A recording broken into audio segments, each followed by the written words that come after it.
goodness. Testing. Okay.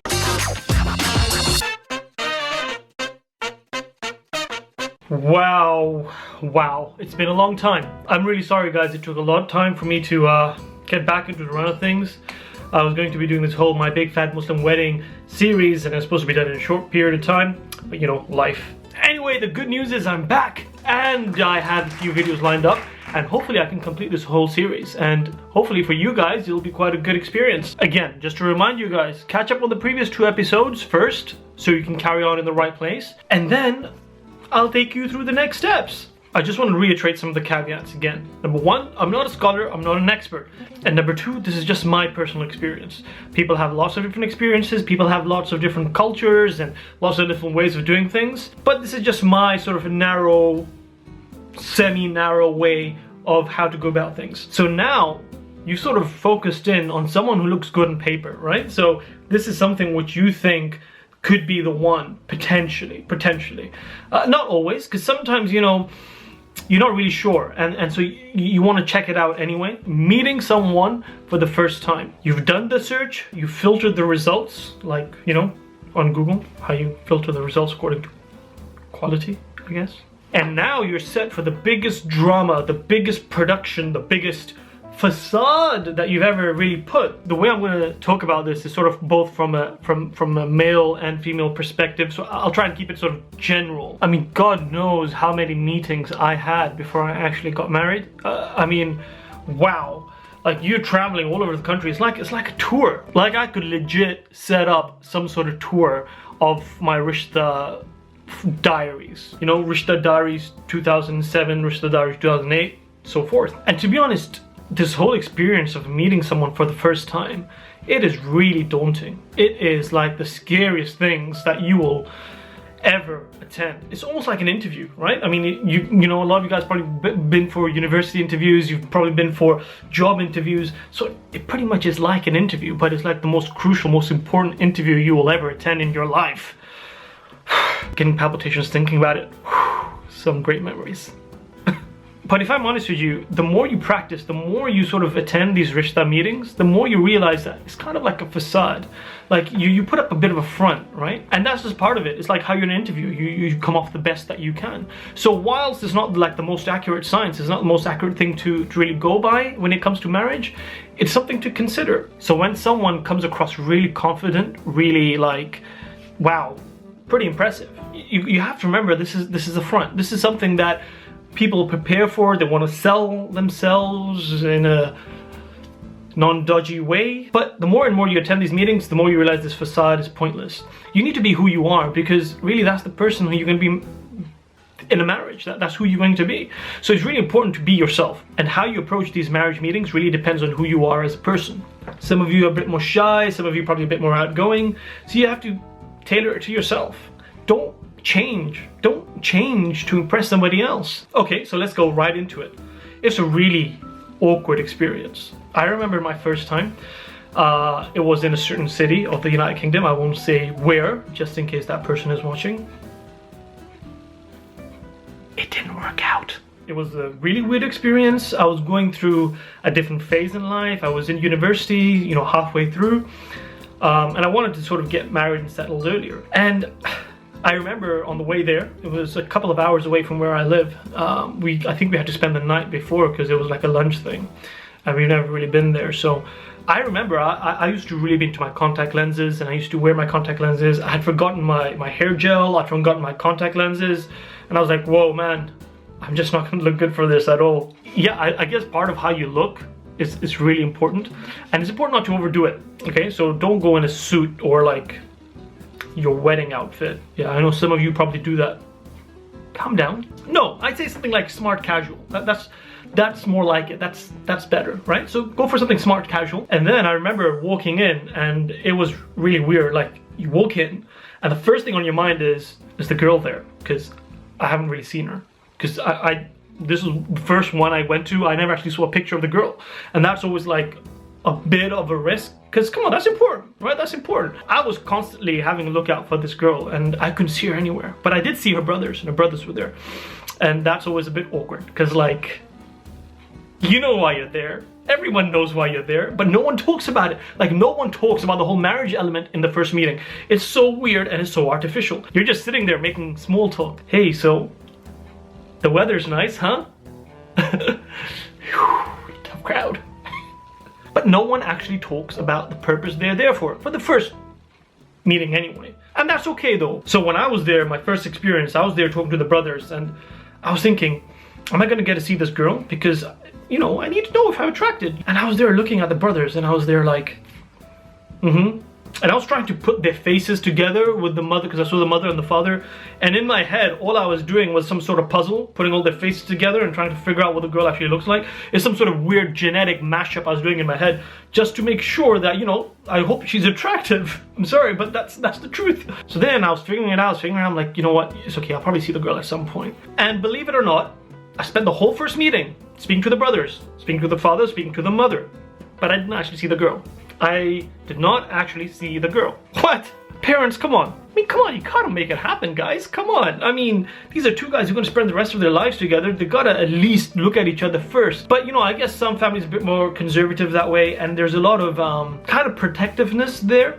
So, you know, it's not like they didn't want to, but I think it was more sort of just looking out for the daughter before anything else. And I remember just as we were leaving, the girl sort of comes down the stairs, and everyone was like, hey, Faraz, you should probably see what the girl looks like. And it was so awkward. I'm like there standing by the door just before leaving, and I'm meant to just stare at her. Like, what? How awkward is that? So I was there just like, hi. Okay, let's go, guys. But of course, that was only one experience, and that was my first experience. It doesn't mean that you don't actually get to see the girl. You can definitely have many meetings where you will see the girl straight away, and you'll probably talk to them straight away as well. And usually the first time you might see the girl is if the girl brings in the tea, right? And that's always awkward. And I know for you girls, that's probably a really awkward moment. It's a cultural thing. Yeah, it's rooted in some bit of misogyny somewhat, but that's what happens. It's a cultural thing. The girl brings the tea and she serves it, and either the girl's going to be really well dressed up or she's going to be quite modest. And I guess that's down to the individual girls. I really can't comment on that. I saw both. I saw some girls who were really modestly dressed. They would not, because they don't believe in revealing any of their beauty at all.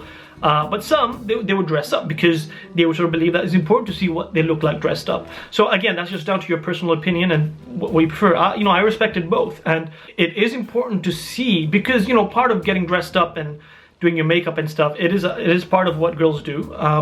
And I guess they do want to show some members of the family. So for example, my mom would see a lot of the girls without the hijab, right? If they wore hijab, and my mom would be able to see the girl with makeup on. And, you know, I trust her. I trust my mom. And, you know, you have to trust your parents in that sort of sense, because parents also care about that sort of side of things. And I'm not saying it's everything, but that is an important element to consider. So here you go. The girl will bring in the tea a lot of the times, and you're just there trying not to look. And it's just this moment of quietness while the girl brings in the tea, and the girl's so nervous, and she's probably thinking, oh my god, oh my god, oh my god. And the guy's there like trying not to look, trying not to stare. Don't stare, don't stare, don't stare. And then everything is silent.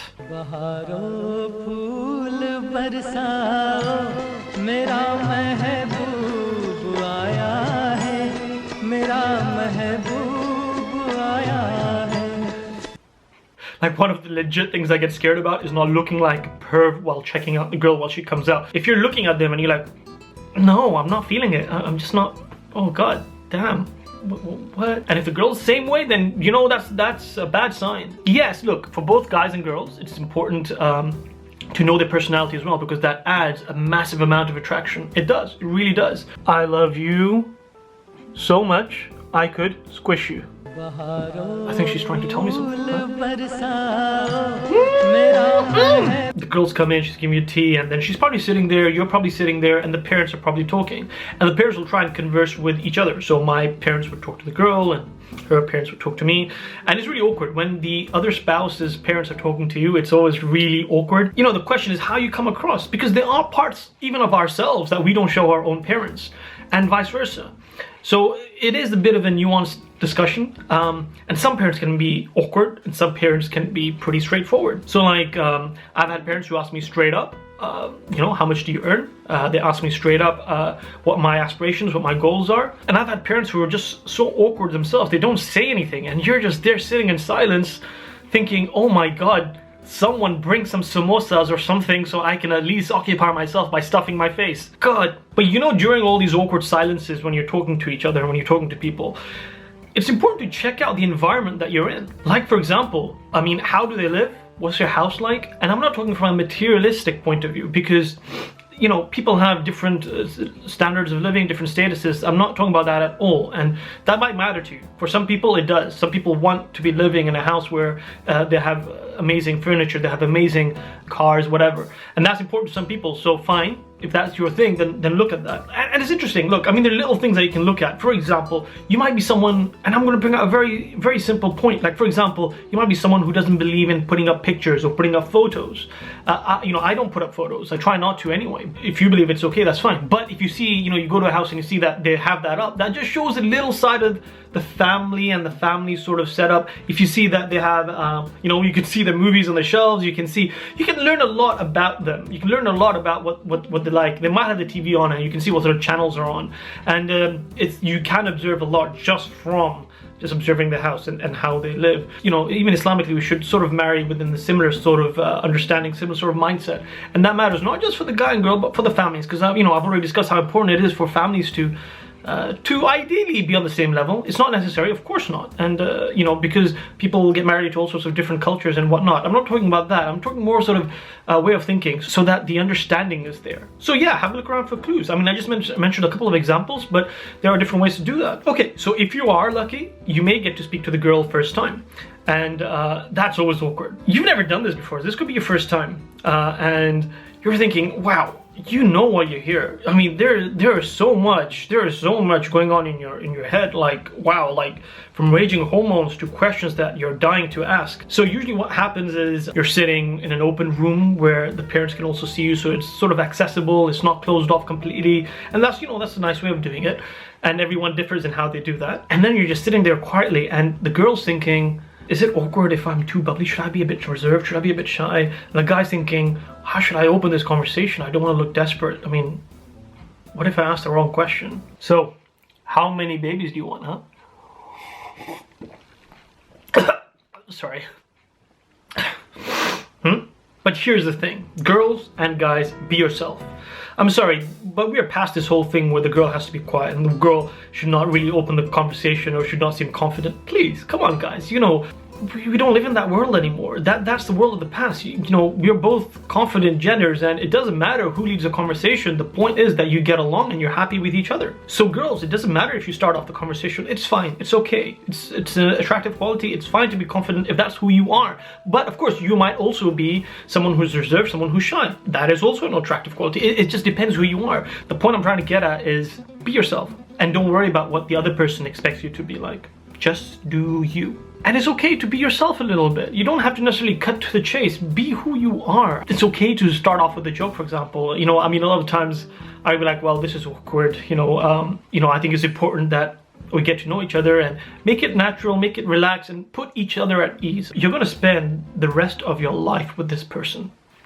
Take it easy and take your time. And in terms of opening questions, there are different types of questions, and you know, sometimes it just depends on who you are as a person and what matters to you. For example, sometimes you could start off with a question, you know, why do you want to get married? What is it that you want from marriage? And these sort of questions you can start off with, and you'd be surprised how quickly time flies. Ask about the other person, ask about their hobbies, what they're interested in, and you'll find that the conversation naturally flows. Now here's the thing, how do you know if it went well? Well, if you leave and you find that you really want to speak to this person again, then good, that's a good thing. But if you don't and you're thinking, that didn't really go quite well, I wasn't really feeling her, you know, I wasn't feeling him, they said some things which I won't really agree with, it's a bit harsh, or it's a bit not my level of religion, you know, these are important things.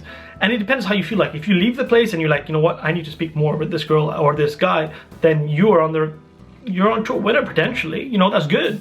And of course, further down the line, things can always get sour, of course, but that's a good first start. And then when you leave the rishta, when you leave that meeting, it's those awkward moments, because for the girls in the house, they're talking with their families, they're talking with their mum and their dad, and they're analyzing absolutely every single thing that went right or went wrong. And if you're in the guy's car, then you're probably talking about the girl and the family, and there's a lot of discussion that goes on, and that's individual to everybody. It is weird, but it kind of traditional and culture in most cultures is that the guy goes to the girl's side. It's just the way it is. But let me tell you this, and parents, you know, if you're listening, it's important that the girl sees the guy's house as well. A lot of the times the girl's parents just go and they don't take the girl, and I personally think that's incorrect. I think the girl needs to see the guy's family and how they live and the sort of environment that she potentially will be in. Even if she's not living with the in-laws, which, you know, is the standard thing. If she's not living with in-laws, she's living with a guy, but how the guy lives is usually a reflection of how his family lives as well. So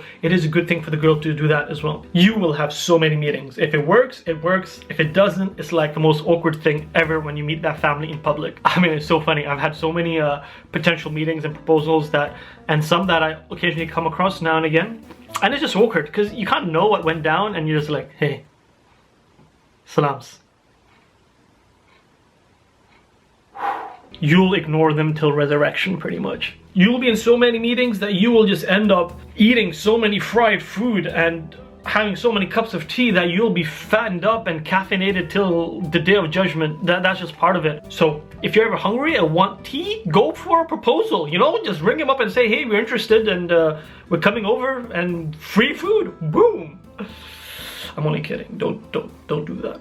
Seriously. If you kind of make up your mind after the first meeting, there's something wrong. There's something wrong there. By the way, this is of course for first meetings when you don't really know the girl or the guy before. If you do know the girl and guy, then of course it may just take 1 or 2 meetings. But if you don't, then, you know, you got to really take your time. This is your life you're talking about. And most people aren't who they are in the first meeting or 2. You need to dig deeper. You need to see them at their worst in some way. I'll explain that in the next video. And I'm going to say one more thing. You know what's important? The butterflies. The butterflies in your stomach, it's got to be there. So if you're not getting that butterfly feeling straight away or for several meetings leading up to the marriage, then there's something wrong. You know, move on then. Most of them won't work out, obviously, right? And it may not be your first meeting. It may be several years down the line. It's sad and it's kind of difficult, and it really dampens your self-belief, and it really dampens your confidence and your whole perception of marriage, and you're thinking, am I really worth it? But don't let that put you down at all. If it's not working, have faith. Pray, keep calm. It just means that the person is just not, you're just not matched up. There's 6-7 billion people in the world. You're not going to find one person straight away in the first meeting. The chances of that are pretty low, to be honest. And the difficult thing is, you're going to meet so many guys and girls. You will get to see the best out there. You will get to see the good sides of people and the bad sides of people. And the downside of that, subhanAllah, is that you will start getting confused. Because you'll think, oh, you know, I remember seeing that one girl and she had that quality. I remember seeing that one guy and he had that quality. And you'll want a perfect person who's a combination of all those qualities. You'll never get that, so you have to control that somehow. You need to be able to be on top of that. So remember that no one is perfect. Different people will have great qualities. It's just important to you what those qualities are. And that is what you base your decision on. Don't be too picky and don't be too easy. Be level-minded, be level-headed. Don't say things which you think the other person wants to hear, because that will just create problems. Be honest to yourself, even if it's an answer that you don't think they want to hear. So if someone says, you know, what do you think of music, or do you like this sort of music, and you say, sorry, I don't like music, I don't believe in music, that's okay. Be honest about that. Don't just say, yeah, that's okay. Don't just play along. That's a relatively minor example, but you know what I mean, right? It applies to everything. So there you go. That's a little bit about the first meeting. It's a crazy time. It's a fun time. It's an exciting time. But make the most of it, guys. You know, that's a whole different adventure to your life. So now you've met each other, you've seen each other's families, and you've liked what you liked, you've hated what you've hated, and now you want to probably get to know this person more. How do you go about doing that? What are some of the questions that you should definitely not miss? So I'll talk about that next. How to get to know your potential bae, if you know what I mean. Thanks for watching Raz YouTubes, guys. Until next time.